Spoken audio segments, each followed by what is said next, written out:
Raymond Strava. Don't use that name often. I'm proud to use it now in my later years.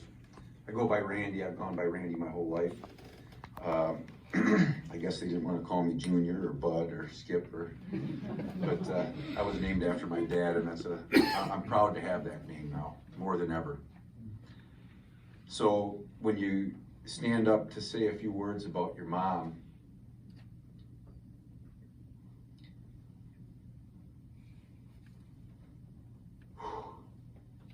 they give you a finite amount of time.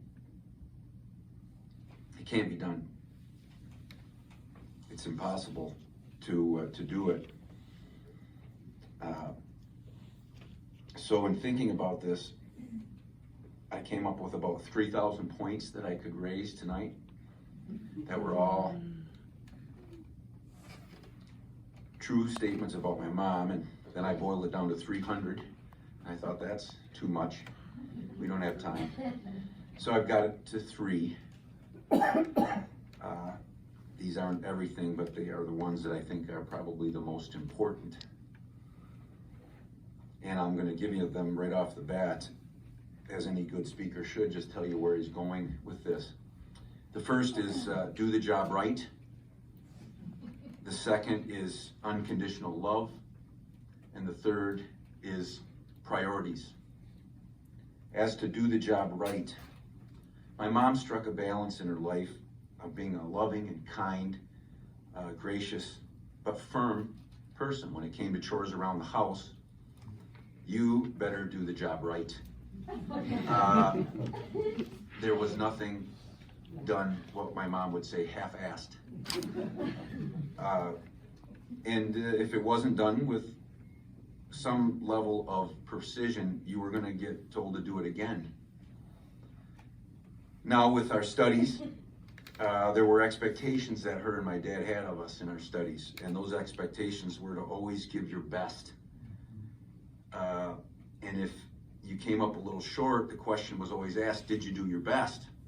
And if you did your best, then it was certainly accepted with caring, loving kindness. But there was a delicate balance between expectations of doing well and understanding and caring and helpfulness. And my mom struck that delicate balance all her life with us. But certainly she gave us the value in life of doing the job right. And it served me well. As to unconditional love, the second point, I would say that there was never, ever, ever, ever a doubt in my mind that my mom loved me unconditionally. One of the last conversations I had with my mom when she was responsive and we were exchanging words was, "I love you too." That was one of the last things she said to me. And I'll cherish that. She showed me for 56 years she loved me. She didn't have to say it. It didn't take words. You know when someone loves you. And I certainly knew that.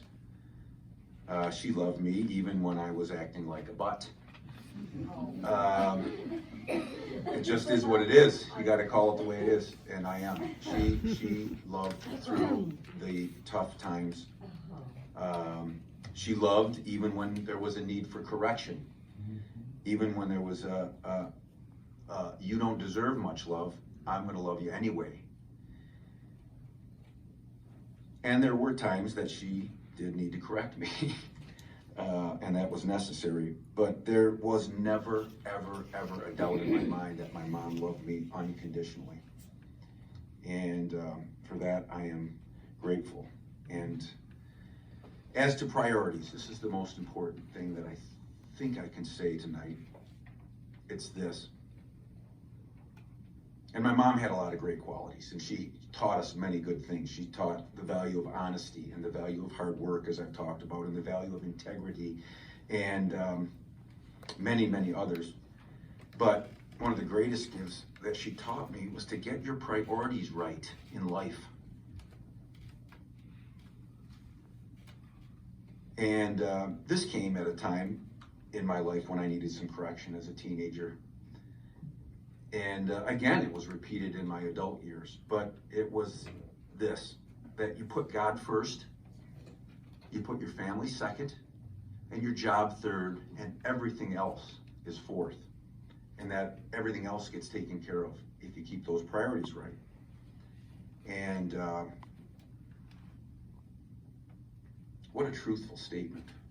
What a truthful statement. And that has proven throughout my lifetime to be true in this sense, that when I heeded her words and I stayed in close communion with God, things just seemed to work out. Didn't know why, but they did. And when I failed to heed those words, well, things didn't go so well. And we go through some tough times in life. But as you learn, man, you should listen to your mom. And this order of priority, my mom felt was so important in making it to heaven, which was her biggest priority for us. This is what she wanted for us. This was her purpose on earth. She had a lot of, like I said, great qualities. She was a great historian.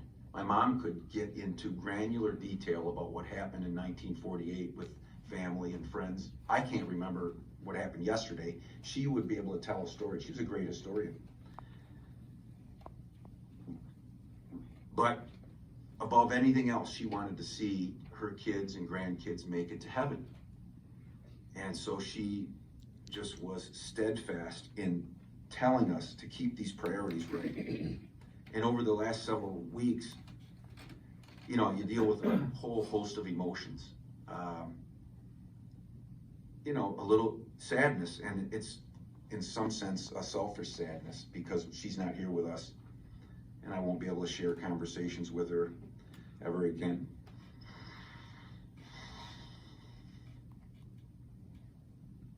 But I am trying to keep a grateful heart and know that I had a great mother, and grateful that the Lord chose me to be her son and to have a father like Ray Kostrava and Pat Kostrava as my mother. I am grateful in my heart that God saw fit to put me in that place. I love you, Mom. I'm going to miss you greatly.